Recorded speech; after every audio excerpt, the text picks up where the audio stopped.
hands, and she spoke words of wisdom to the basement people, to the basement.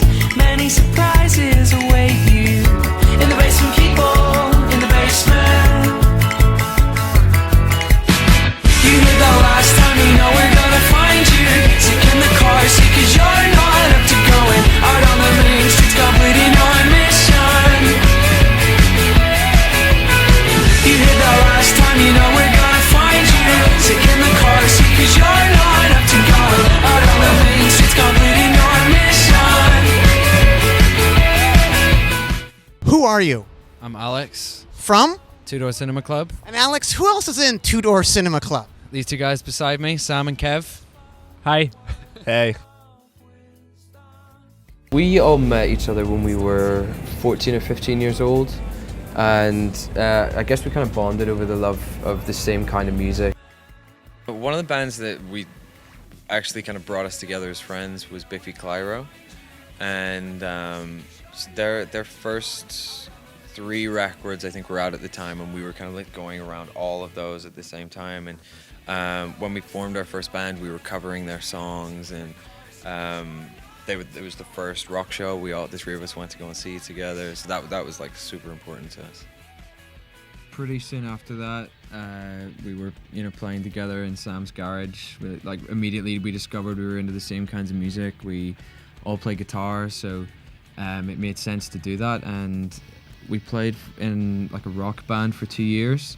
That split up, and then the 3 of us stayed together and formed Two Door Cinema Club.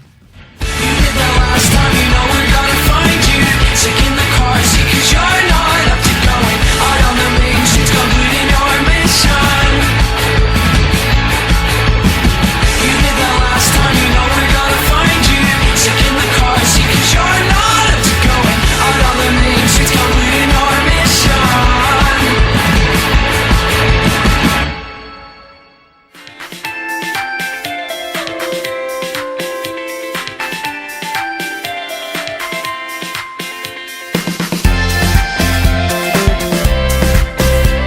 Our first demo went online in March of 2007. Wow. Where'd that go up to? Like MySpace when we got a back in the day? MySpace page? I was gonna MySpace say, right? page, It's probably yeah. MySpace 2007. Yeah. Normally when we play at festivals, we're not headlining, so we are not playing for as long as we want. Right. So we alter it by how long we're allowed to play for usually. all right, right That's on. kind of the science.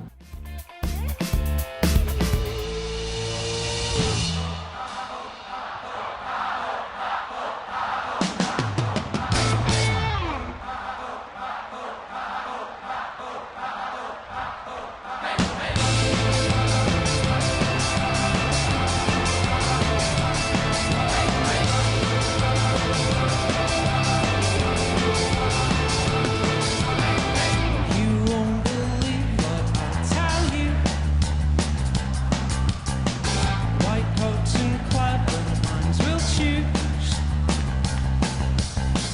You get a lot from this, loose tongue and arrogance. It's not appropriate. Don't think that this is it. Now I can talk, it's all. Know how you like to. Now I can talk, it's all. Now I can talk, it's all. Know how you like to. Now I can talk, it's all. Along the sense.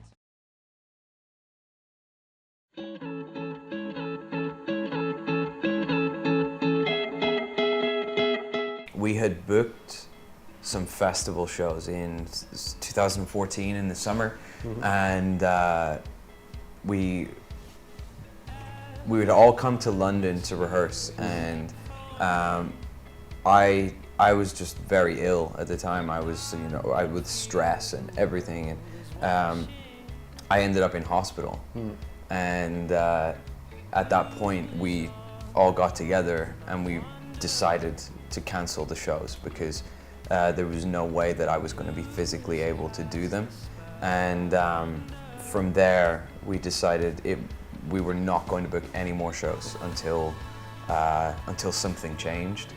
And so from that point, we went our separate ways and just spent a little time by ourselves, a few months apart. We didn't communicate with each other all that much, and that was the break.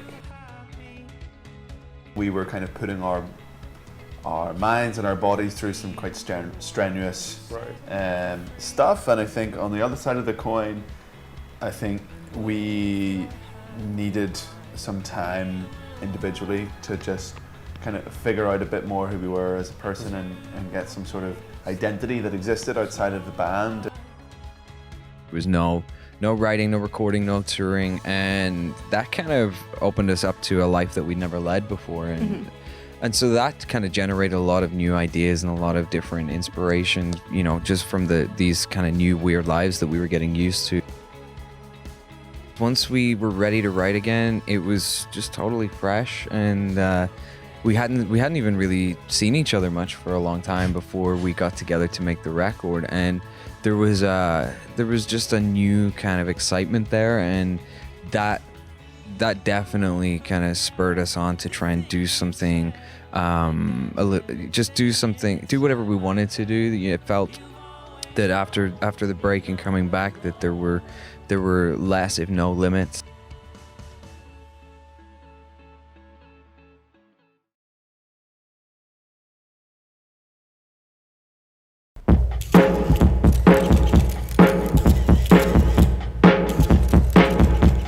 So it's over. I didn't realize it's so much colder, but it was no. After that long break, there was no way that we were going to be able to go back and do the same thing that we had done before, and so not only did we have to do something different, but we were in a totally different place, so doing something different came naturally in a way, and it's always a risk, but nobody can sustain a career doing the same thing for 10 years, and so putting something out that was very different and having it well received, you know, was it kind of inspired us to push the boundaries a little more.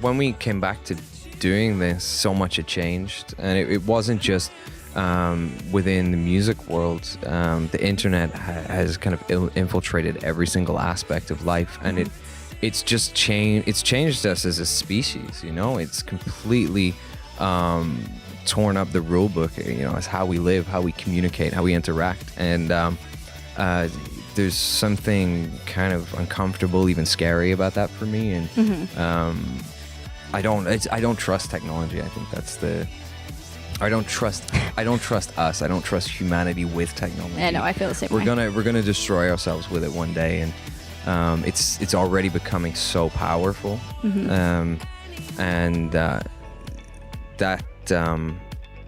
that just made me want to write about it. Get whatever was inside me, you know, that was thinking about it, put that into a song. You said, come back and spend the night. Come back and spend the night with.